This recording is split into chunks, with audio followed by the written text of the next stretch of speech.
Welcome, my very dear students of grade 1. I hope you all are fine. The chapter which we have to do for the revision of our second term is our food. It's lesson number 6 from your book, page number 22. As you all know that we need food in order to get energy, and we need it daily, because without food we cannot get energy, and this energy is usually required to do any kind of work, in order to play or in order for our growth. ठीक है, रोज़ाना हमें daily यानी कह सकते हैं कि हमें ग़िज़ा की ज़रूरत होती है, चाहे वो किसी भी फॉर्म में हो, चाहे वो प्लांट्स की शक्ल में हो, चाहे वो मीट की शक्ल में हो, चाहे वो मिल्क की शक्ल में हो, एग की शक्ल में हो, ब्रेड की शक्ल में हो, लेकिन हर फूड हमारे लिए एक बहुत इम्पॉर्टेंट रोल प्ले करता है।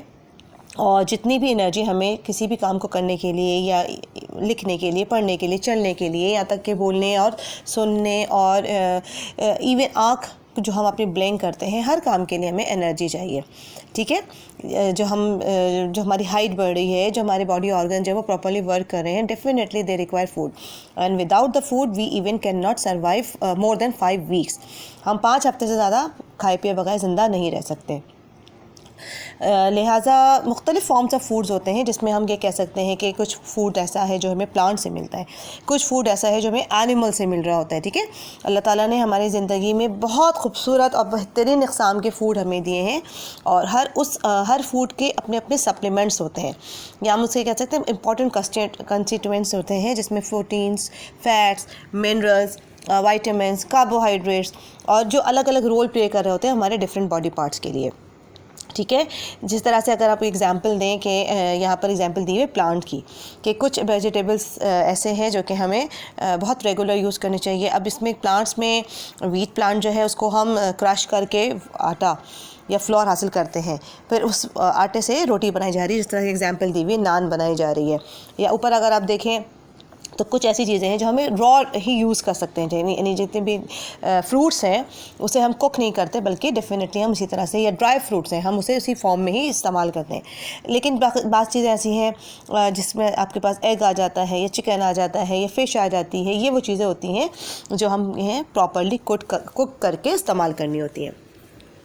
ना as far as the food from animals are concern, उससे हमें बहुत इंपॉर्टेंट और न्यूट्रिशियस सब्सटेंस मिल रहे होते हैं, जैसे मिल्क है अगर, तो उस मिल्क को ही ना सिर्फ हम इस्तेमाल करते हैं, बल्कि मिल्क से हासिल होने वाली चीज़ें भी हम बड़े मज़े से इस्तेमाल करते हैं, बड़े शौक़ से इस्तेमाल करते हैं, और वो बड़े प्रोटीनियस और न्यूट्रिशियस भी होते हैं, जिसमें बटर आ जाता है, क्रीम आ जाती है, घी है, मिल्क ऑयल है, मार्जरीन है, चीज़ है, ये वो सारी चीज़ें हैं जो कि हम उस दूध से ही बनाते हैं।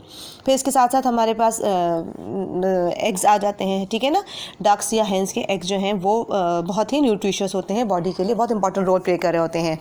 साथ साथ फ़िश, चिकन, मीट, गोट और दूसरे कुछ एनिमल्स हैं जिसका गोश्त भी हम बड़े मज़े से इस्तेमाल करते हैं। ना सिर्फ वो ज़ायक़ेदार होता है, बल्कि हमारी बॉडी को मुख्तलिफ़ हमारे बॉडी पार्ट्स को फंक्शन करने में इम्पॉर्टेंट रोल प्ले कर रहा होता है।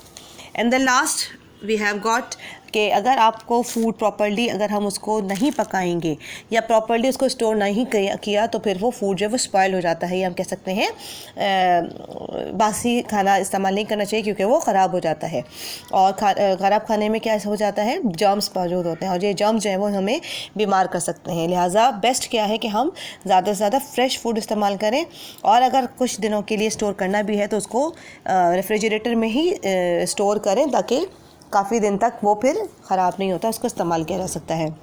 As far as their exercise और असाइनमेंट इज़ कंसर्न, वो पेज नंबर 24 पे ही है। उसमें आपने फर्स्ट क्वेश्चन में कुछ सब्सटेंसेस के सिर्फ नाम लेने हैं, और सेकंड क्वेश्चन में टिक और क्रॉस करना है, या ट्रू और फॉल्स लगाना है। ठीक है, जैसे चैप्टर नंबर एक्सरसाइज में 1 में ए पार्ट है, chapatis are made out of seeds of this plant. आपने सिर्फ वो नाम लिखना है कि किस सीड के प्लांट्स या प्लांट के किस सीड से जो है हम चपाती बनाते हैं। अगर आप पीछे देखें तो डायग्राम बनी हुई पेज नंबर 22 पे। ठीक है, और उसमें यहाँ पे नान की एग्जाम्पल दी है, आप उसी से चपाती भी बना सकते हैं। फिर इसके बाद ice cream and yogurt are made from it. आपको पता है कि कौन सी चीज़ वाइट कलर की होती है जो कि जिससे हमें आइसक्रीम और दही हम बनाते हैं। फिर it is made out of milk, we spread it on bread slices. एक और चीज़ ऐसी होती है जो हम अपने ब्रेड पे, डबल रोटी पे लगा कर खाते हैं, वो भी हमें मिल्क से ही मिलता है। फिर उसके बाद एक ऐसी मशीन जो कि चीज़ों को स्टोर करने के काम आती है, एक ऐसी ठंडी मशीन होती है जिसमें हम खाना कुछ दिनों के लिए स्टोर करते हैं। वो कौन सी होती है, वो नाम लिख रहा है। और उसके बाद हर बच्चे को एक वाइट कलर का ऐसा फूड होता है, एक ऐसा ड्रिंक होता है जो ज़रूर पीना चाहिए, जो कि हमारी हड्डियों को मजबूत बनाता है। फिर राइट एंड फॉल्स या राइट एंड रॉन्ग को आपने टिक करना है। We get food from plants and animals, हमें जानवरों से और पौधों से ग़िज़ा हासिल होती है। गलत है या सही, सोच समझ के। फिर spoiled food is bad for us because it has germs, सड़ा हुआ या बासी खाना जो होता है वो ख़राब होता है क्योंकि उसमें जर्म्स मौजूद होते हैं। और third, it is hot inside of refrigerator, के फ्रिज के अंदर का जो इन्वायरमेंट होता है वो बिल्कुल गर्म होता है, या फ्रिज अंदर से गर्म होता है। गलत है या सही, बस ये दो आपके पास एक्सरसाइजेज हैं जो आपने सोच समझ कर कंप्लीट करके लेकर आना। ठीक है स्टूडेंट्स, इसमें भी मेरे ख्याल में कोई मुश्किल नहीं है, बहुत आसान सी एक्सरसाइज है। Take care of yourself. Allah हाफ़िज़।